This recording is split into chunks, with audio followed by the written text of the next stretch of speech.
It was late, but Tobyn Wolfe didn't care.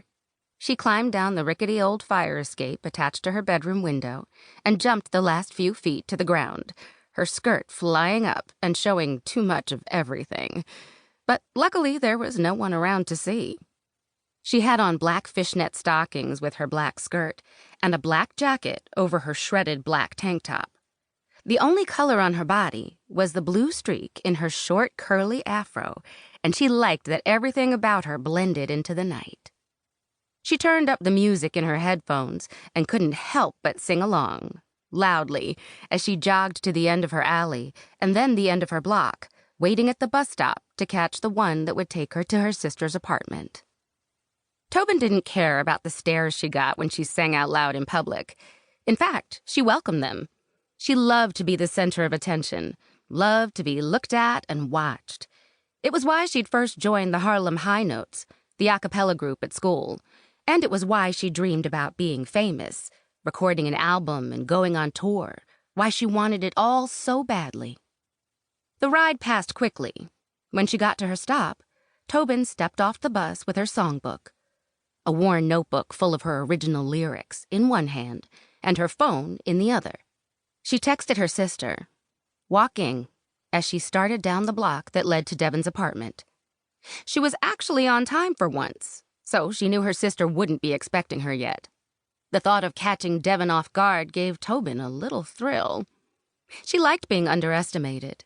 She liked surprising people, and she loved being surprised, too.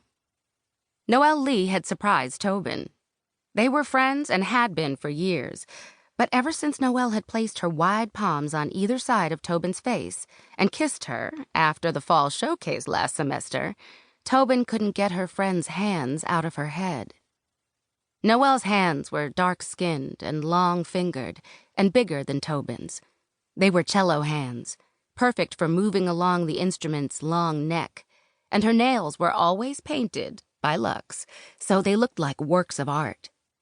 Tobyn had tiny hands with short, stubby fingers that gripped a microphone fine, but weren't elegant at all.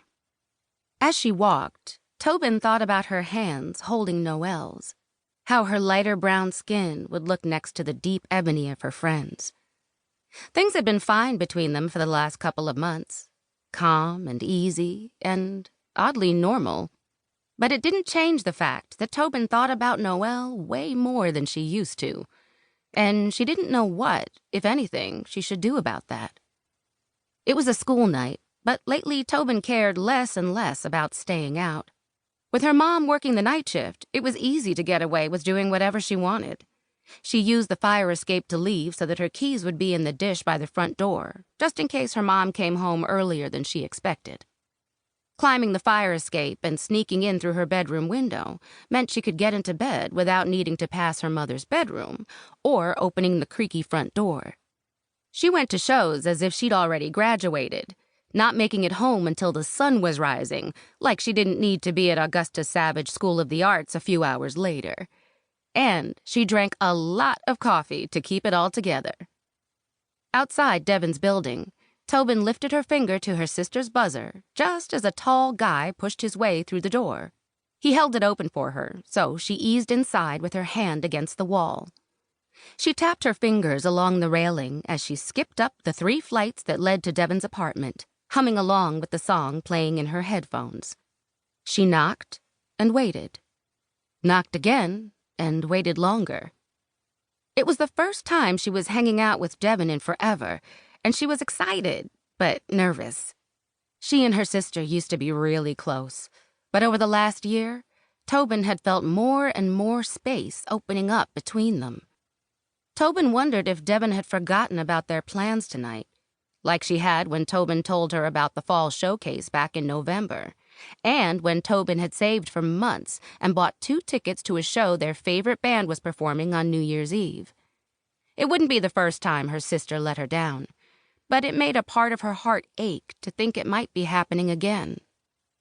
She took out her phone and sent Devyn another text. "Yo, I'm here." After what seemed like far too long, and still with no one coming to answer the door, Tobyn tried the knob. It turned easily and slid open. Hello? Dev? Tobyn called into the apartment. It opened into a short hallway, and the living room was on the right, the kitchen on the left. Anyone home? Devyn's head poked out of the living room. Her hair was all fuzzy, streaked with red instead of blue like Tobyn's. Devyn had added the streak of blue to Tobyn's hair. Whenever she needed a touch-up, Tobyn would text Dev. When her sister stopped by and tilted her head over the small bathroom sink to bleach the roots and reapply the sky-colored dye, it made Tobyn feel like things between them might get back to how they used to be. "Oh, hey," Devyn said. Her eyes looked sleepy, and her lids seemed heavier than they normally were. But Devyn walked over to her sister and wrapped her in a bear hug. Devyn kissed Tobyn's forehead and spun her around before they bumped their hips together, a little dance they'd been doing to greet each other since they were small. "Sorry I'm early," Tobyn said, smirking. "Surprised you, right?" "You could say that," Devyn agreed. "We still going out?" Tobyn asked. She looked at her sister's clothes, which seemed like something she'd wear to bed. She glanced at her sister's sleepy eyes again. "I thought you had tickets to a show." "Oh, yeah," Devyn said, like she was just remembering.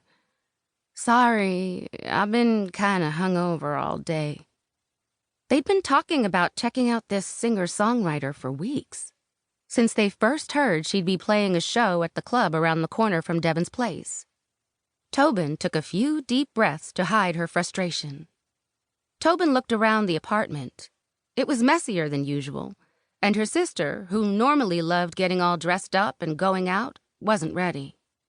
She didn't even have her contacts in yet, so she was squinting at her phone. Tobyn grabbed Devyn's hand. "Dev, you good? Everything okay?"